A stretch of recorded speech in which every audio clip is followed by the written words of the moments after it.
don't trust nobody. In Hollywood specifically, when you get there, a lot of people don't know how to say no. That's the difference between New York City and California. With the series, with the film.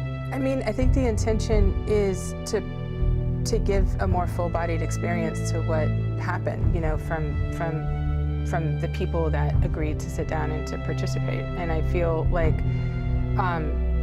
the film asks a lot of questions, you know, maybe more questions are asked than answers given. The empire is about to be dragged into the light, and this time there may be no way to hide it.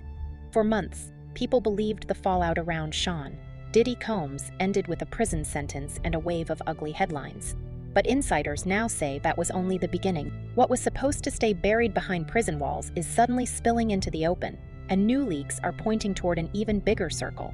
Fresh reports are now linking Kris Jenner and Corey Gamble to the same social network that has begun collapsing around Diddy. At the same time, sources claim 50 Cent is preparing his next move, and it could make the situation even more explosive. Screenshots of alleged emails are circulating online. Rumors of documentary follow-ups are gaining traction. And behind the scenes, insiders say the Kardashian camp is quietly scrambling as the pressure grows. Meanwhile, Diddy's reported release timeline has shifted to the 25th of April, 2028. Prosecutors continue to describe him as unrepentant, while new accusations claim he was even brewing contraband while behind bars. On top of that, more than $53,000 in unpaid legal fees has surfaced, adding yet another layer to the controversy. Then came the footage. Old clips from wild celebrity parties suddenly began resurfacing overnight. People who once appeared in those circles are now distancing themselves, unfollowing accounts, denying knowledge, insisting they had no idea what was happening behind closed doors. But critics say the timing raises serious questions, because if these leaks keep dropping, the real story may not be about the parties at all. The spotlight could shift to something far bigger. Who controlled the money, who protected the empire, and who might turn first if the federal investigation closes in. Say that, remember, Diddy and his team were very upset when they found out that this footage was part of the documentary, and they tried to shut it down, but, you know, the act of taping it is what out. is so the awful. The act of taping it, right. Without Agnifalo's Diddy would say that I didn't authorize that video going out, and the argument they've made is that he's the one who has the right, that he owns. The first real crack doesn't come from a courtroom. It starts with paperwork that keeps changing. After his July conviction on transportation-related charges, Sean Diddy Combs is sentenced to 50 months in federal prison. He's acquitted of the racketeering and trafficking counts, but the damage is already done. He's transferred to FCI Fort Dix, and for a moment it looks like the story might finally settle. But it doesn't. Inside the Federal Bureau of Prisons system, his projected release date keeps shifting.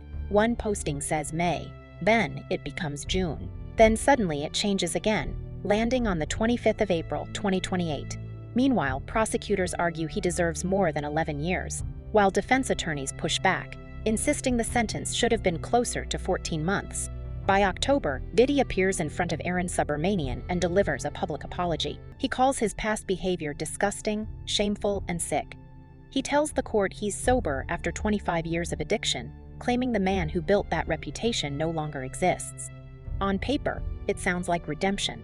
But weeks later, another report surfaces. Prison officials allegedly catch him brewing contraband alcohol inside the facility, a fermented mix of soda and fruit hidden behind bars. His team immediately denies the claim. At one point, officials even consider transferring him before quietly reversing the decision.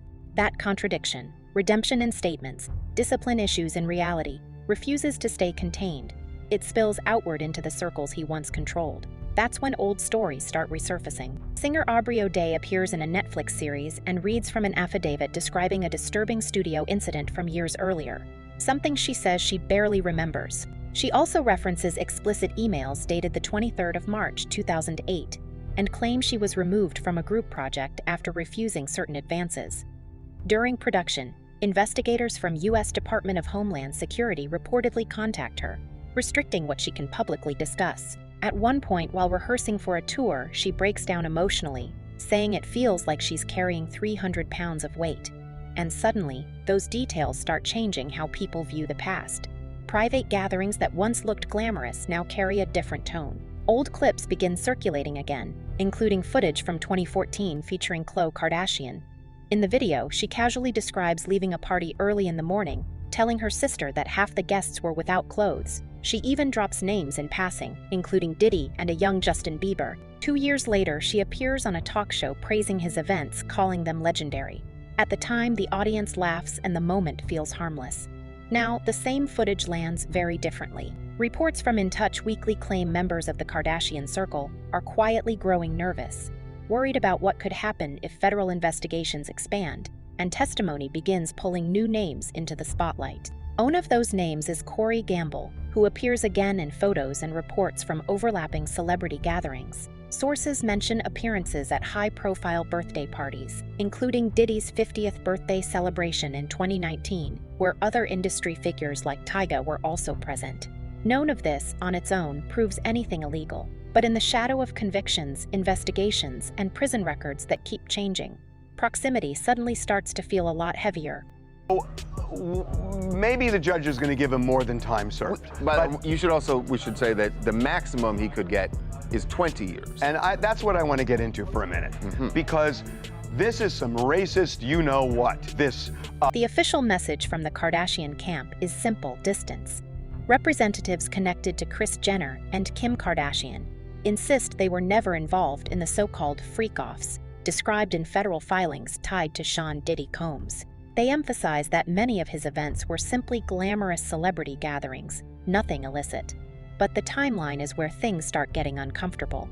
Industry insiders point to a very specific moment in March 2024, within hours of reports that U.S. Department of Homeland Security agents were preparing to raid Diddy's properties. Both Kris and Kim quietly unfollowed him on social media. The timing, less than 24 hours before the raids became public. On the surface, it could easily be dismissed as coincidence. But privately, people in entertainment circles started asking the same question.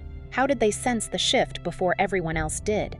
The federal indictment that followed described alleged events lasting multiple days, involving travel across state lines. Prosecutors claim there was a broader pattern of coercion, pressure, and reputation management operating behind the scenes. Diddy's legal team, however, pushes back hard, arguing the encounters were consensual and part of an alternative celebrity lifestyle. That battle continues inside the courtroom. Outside the courtroom, another storyline begins to surface: money. Court filings reveal that Diddy and his son Christian Combs were hit with a lawsuit from a law firm claiming $53,688.35 in unpaid legal fees, representing more than 100 hours of attorney work. The representation was reportedly tied to a separate civil case involving allegations of assault aboard a yacht chartered before New Year's Eve 2022. The dispute eventually disappears through a quiet settlement, but the optics remain. A music mogul once associated with luxury excess, including reports that over 1,000 bottles of lubricant were seized during property searches, is now suddenly facing lawsuits over relatively modest legal bills. And in Hollywood, contradictions like that don't go unnoticed. Some insiders begin whispering that liquidity inside the empire may be tighter than it appears. And when financial pressure starts creeping in, people say loyalty inside celebrity circles can change very quickly. That's where Corey Gamble unexpectedly enters the conversation. Unlike many figures around the Kardashian brand, Gamble doesn't run a massive independent business empire of his own. That makes him, at least in theory, the easiest pressure point if investigators ever start mapping relationships inside the circle. At the same time, another voice keeps pouring fuel on the fire. 50 Cent has been openly escalating his campaign against Diddy. Online, he mocks Christian Combs, reposts awkward performance clips, and even throws jabs toward Jay-Z's over his historical connections with Diddy. Behind the scenes, 50 Cent is also producing a documentary series built around unseen footage and audio recordings. When reporters asked how he obtained certain clips, including footage of Diddy filming himself just days before his arrest, he laughed and refused to explain. That approach, access without transparency, has changed the dynamic according to entertainment insiders. Follow-up projects are already being planned that focus less on Diddy himself and more on the people who moved within his orbit. And in those conversations, the name Kris Jenner reportedly surfaces again, not as a background cameo, but potentially as a central figure. People inside the industry say 50 Cent understands something crucial about leverage. He doesn't need to prove every allegation. Sometimes all it takes is highlighting the right connections. Enough to make sponsors nervous, reputations fragile, and lawyers very, very busy. It was surprising that he actually filmed it. Yeah, and I want to ask about that, because how did you go about getting the footage? And do you know the intent of the videographer, why he or this person took the footage? She's a journalist, right? Yeah. So she's not going to reveal her sources, so you don't have to reveal that. That's where the profile of Corey Gamble begins to change. For years, he appeared to be little more than a quiet presence beside Kris Jenner, attending events, staying largely in the background. But old moments are now being revisited. In 2020, Gamble publicly honored Kim Porter, thanking both her and Sean Diddy Combs for helping shape his life. At the time, it barely registered. Now, people are looking at those connections more closely. Photos place him at high-level industry gatherings, moving comfortably among powerful circles. In the past, Kanye West, also known as Ye, posted messages online describing Gamble as an opportunist and a fixer. In leaked audio, Yes even went further, suggesting Gamble had intelligence ties inside Hollywood. Those claims were never proven publicly. But in an industry built on perception, they added another layer to his image. A man who seemed unusually comfortable operating behind the scenes. Then another moment caught attention. Reports from In Touch Weekly claimed that during a Las Vegas event connected to Beyond Tension, reportedly surfaced between Jenner and Gamble. According to the report, the argument continued afterward, and Gamble was noticeably missing from photos she later posted online. Sources close to the situation claimed he had privately expressed frustration about being treated more like an assistant than a partner. Under normal circumstances, that kind of tension would fade quickly. But layered on top of federal investigations and resurfacing footage, even small cracks start drawing attention. Then another topic quietly enters the conversation. Not through headlines, but through structure. Back in 2009, Kris Jenner helped establish a California-based church in Agora Hills. Reports say membership fees were around $1,000 per month. Like many religious organizations in the United States, churches operate under different financial disclosure rules than traditional businesses and often receive tax advantages. Online critics have speculated that the structure allowed family members to donate portions of their income, sometimes cited as 10%, through the organization. There are no criminal charges connected to this arrangement. Still, in an environment where federal prosecutors have described coordinated systems operating within Diddy's world, financial structures like that inevitably attract scrutiny. Some critics speculate about whether church accounts could theoretically be used to move funds connected to settlements or private agreements. There is no public evidence confirming that, but when timing, association, and silence collide, speculation tends to grow. Meanwhile, the timeline surrounding Diddy continues shifting. His projected release date moves earlier, with reports suggesting participation in rehabilitation programs, including the Residential Drug Abuse Program, RDAP, could potentially reduce time served inside the facility. He reportedly works in the chapel library and participates in recovery programs. At the same time, prosecutors continue describing him in sentencing memos as unrepentant and dangerous. The contradictions keep piling up. Aubrey O'Day says she still struggles to understand what happened during incidents she previously described. Old clips of Khloe Kardashian discussing celebrity parties continue trending online. Corey Gamble appears in some public photos, then disappears from others, and in the background, 50 Cent keeps hinting that more footage and more revelations are still coming. The Federal Bureau of Investigation has not commented on any ongoing investigations. Meanwhile, the Kardashian brand remains outwardly flawless, posting product launches, brand partnerships, and family celebrations as if nothing has changed. On the surface, the empire still stands, but behind the scenes, the narrative no longer fits together as neatly as it once did. Because when redemption stories collide with resurfacing party footage, leaked emails, and shifting prison records, pressure doesn't disappear, it builds. And the question, echoing quietly through industry circles, now isn't whether the fallout will spread. It's who decides to speak first when the walls start closing in. That footage ended up going to 50 Cent and his production company, and it's kind of the centerpiece. Sold to them. Yes, was the centerpiece of the documentary. So watch this particular scene, because this is where a lot of people feel Diddy really screwed over someone that he should be. And that's the moment when the conversation stops being about personalities and starts focusing on infrastructure. Because proximity is one thing, structure is something else entirely. Industry insiders have begun pointing to patterns that seem too organized to dismiss as coincidence: long-standing business alliances, quiet financial channels, and even a private religious institution positioned right inside the wealth corridor surrounding Calabasas. At the center of that discussion is the California Community Church, founded by Kris Jenner in 2009 in nearby Agora Hills. Reports have claimed membership could cost around $1,000 per month, alongside a traditional 10% tithe structure. Religious organizations operate under different disclosure rules than corporations. They often don't file the same public financial reports, and they receive significant tax advantages. By itself, that structure is completely legal and common. But critics argue that when extremely wealthy circles move money through religious institutions, the line between devotion and financial strategy can start to blur. Online discussions have fueled speculation even further. Screenshots circulate across forums and social media claiming that settlements or quiet payments could theoretically move through structures that don't require public financial transparency. There is no criminal indictment tied to those claims. Still, in an environment where federal prosecutors have already described coordinated operations inside parts of the entertainment industry, attention naturally drifts toward any system that appears insulated from scrutiny. Another name that occasionally surfaces in those discussions is Lou Taylor. Court reporting by the New York Times previously highlighted her financial role during the conservatorship of Britney Spears. Over the years, Taylor also became connected to high-profile entertainment management networks. Observers note that she has also been associated with faith-based organizational structures, and earlier in her career worked within the same broader music ecosystem that helped launch figures like Sean Diddy Combs through Uptown Records. For some industry commentators, those overlapping worlds, celebrity management, financial oversight, and religious institutions, are more than casual trivia. They represent parallel systems operating alongside massive entertainment empires.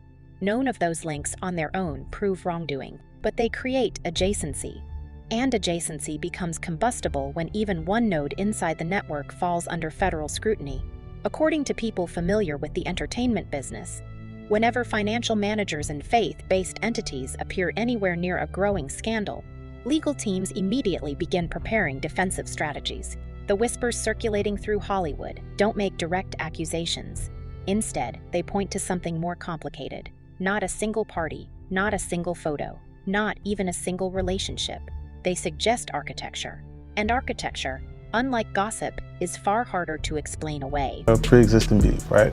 For 20 years, right? It's me being uncomfortable with him suggesting that he takes me shopping. And it's not personal. This is why it never resulted in me doing anything to him or him doing anything to me. Then the spotlight narrows to one specific figure, Corey Gamble.